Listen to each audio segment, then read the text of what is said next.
Quase nunca entendemos os planos do Senhor.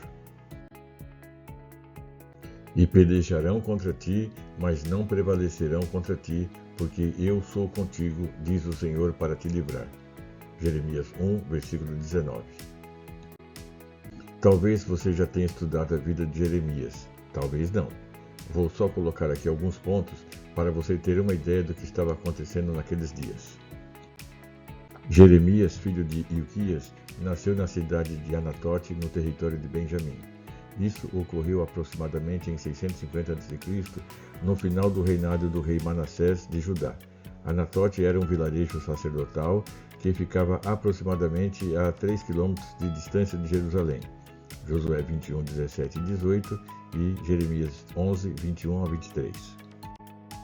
Jeremias era um sacerdote e veio a ser um profeta. Ele viveu num dos períodos mais conturbados da história do Oriente Antigo.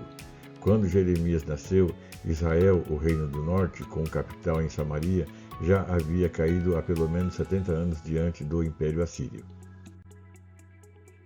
Jeremias foi um profeta que profetizou em Judá no final do século VII e início do século VI a.C. Aquele foi o período de declínio do Reino do Sul, marcado pelos reinados de seus últimos monarcas. O Reino do Sul parece que não aprendeu a lição e entrou no mesmo caminho de pecado e desobediência que o Reino do Norte. O profeta Jeremias falou sobre o avanço inevitável da Babilônia, que culminou no exílio do povo judeu. No texto de hoje, o Senhor se apresenta a Jeremias e lhe chama para uma missão toda especial, a de ser um profeta que transmitirá ao povo as palavras do Senhor. Jeremias sabia que era uma tarefa difícil. Sentia-se incapaz de tal empreitada, mas Deus lhe conforta e declara: não temas diante deles, porque estou contigo para te livrar, diz o Senhor. Jeremias 1, versículo 8. Fico pensando nos dias atuais. O Senhor Deus continua levantando pessoas para anunciar o caminho da salvação e continua desejando que as pessoas se arrependam de seus pecados e caminhos de morte. Mas esta continua não sendo uma tarefa fácil. Primeiro, porque entre aqueles que estão na lista dos considerados profetas de Deus, existem muitos que se autodenominaram assim. Não foram chamados, chamaram-se a si mesmos porque têm outros interesses. Mas Deus não está com estes, por isso têm ocorrido tantos escândalos. O povo no geral não consegue diferenciar o falso do verdadeiro.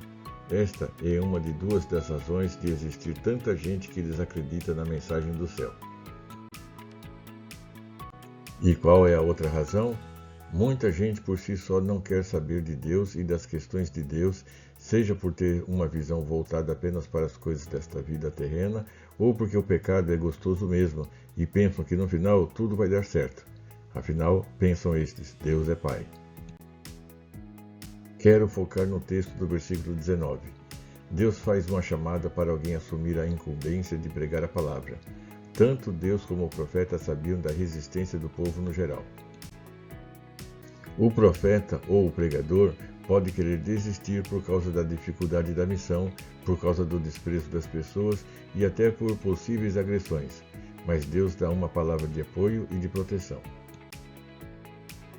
Meu irmão e minha irmã, se você tem um chamado de Deus para pregar, para ensinar, para compartilhar da palavra de Deus, não desanime se estiver difícil. Seja um pregador através do testemunho diário. Nem todos vão para os púlpitos pregar e nem todos vão para as praças pregar. A maioria compartilha a palavra de Deus através do seu dia a dia. Creia que Deus é contigo e que vai te guardar de todo o mal. E se você não se sente um pregador ou uma pregadora, mas quer fazer a vontade de Deus e seguir no seu caminho, a promessa de Deus é a mesma. Confie nele que te guardará de todo o mal. Não desista da caminhada da fé. Amém? Tenha um dia abençoado e até a próxima.